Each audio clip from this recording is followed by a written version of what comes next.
Now, I have seen a lot of arguments against universal health care.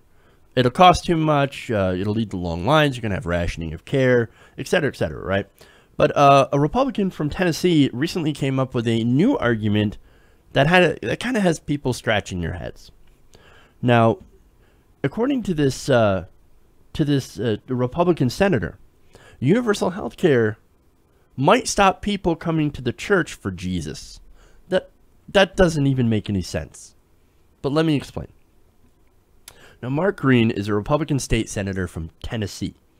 Now, he once told a church group in 2015 that he had opposed the idea of universal health care because it makes people less likely to embrace Christianity. Again, that really doesn't even make any sense, but okay. All right. Now, as the Washington Examiner reported, Green said in 2015 that this should be the Christian church's role to help provide sick people with health care so they can more easily convert them to Christianity. Isn't that amazing? Let me give you his quote. The person who's in need, they look to the government for the answer, not God. And I think in that way, government has done an injustice that's even bigger than the creation of an entitlement welfare state. In this setting, I'll share the story. I think it interrupts the opportunity for people to come to a saving knowledge of who God is. Now, Green also argued that since Jesus regularly used his powers to cure lepers, the modern-day church should take on a similar role. Quote, if you look at the Gospels and you go study the Gospels, every person who came to Christ with a physical need. It was either hunger or a disease. So here's a great example of somebody who looks at, in the Bible, of, hey, Jesus, he didn't care who you are, he healed you.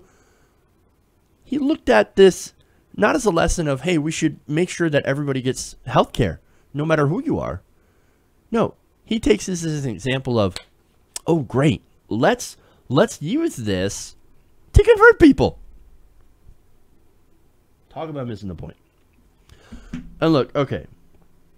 Now, as far as the church providing health care, they should not be in the business of providing health care. These people are not doctors, okay? Now, you might be thinking, Jeff, you might be taking this a little too literally. Okay, I see your point. Maybe he means Christian hospitals. Well, it turns out we do have Christian hospitals. We have a lot of them. Catholic hospitals, those count. Look, Betsy DeVos here in Michigan, she has donated a lot of money to a lot of different hospitals in the state. And that, look, that is problematic because, again, when you're running a hospital based on certain dogma, anything that goes contrary, that runs contrary to that, well, they could decide under these religious freedom laws, for example, well, we're not going to cover your abortion. Or we're not going to cover your, whatever, your sex change, okay? If that's what you're going to do. Or we're not going to cover all these different conditions. Because we don't believe in that. Because that's against our Christian faith. Well, then where are you supposed to go if all the hospitals are privately funded through the church? That is a problem here, okay? Now, it's also been shown that charity care doesn't work. See, a lot of hospitals do charity work. A lot of Christian churches do charity work. And they do help people, and I've seen that before, and that's wonderful. But that charity has never eliminated the need for government intervention, for government help. It's never eliminated that need because there's just not enough of it. There's not enough money. There's not enough people that donate regularly to this. Because that, of course, requires a lot of people with a lot of money. But besides that, those obvious issues, it also just feels gross. It's sick. It's gross that you want to deny people health care through the government. Also, you can convert people to your club. That's gross. That's grotesque. It's disgusting. Especially gross because, again, not everybody's going to be able to get that help. Are gay people going to get that help? Only if they renounce who they are. Are atheists going to get that help? Well, only if they convert to Christianity. You've essentially... This guy wants to put a religious test on healthcare, which can be a life or death issue. And I don't think that's right. Believe in my God or you're not going to get your diabetes medication. Believe in my God or you're not going to get help.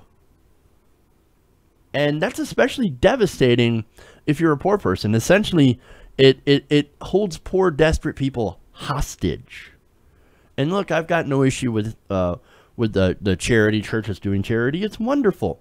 But you also got to realize, is it really charity if there are strings attached, and these strings happen to be, hey, join our religious club? Well, that's not really charity then.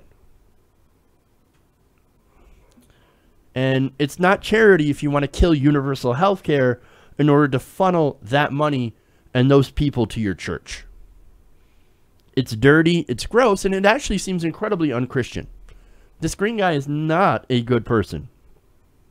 Now, there's one more part to this story that I haven't mentioned yet, and why he is relevant. This person is relevant.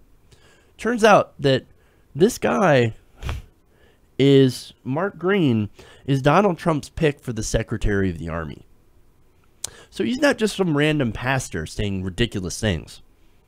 This guy is somebody who's going to take a position of power in the United States government. Ooh. This is a person who's been proven, and he was even said, hey man, I want to change policy so I can elevate my religion over others. You're going to put that guy in charge of the Army, the Secretary of the Army. No, man. Look, you can have your personal beliefs. I have no issue with that. I don't think most people have an issue with what you believe personally.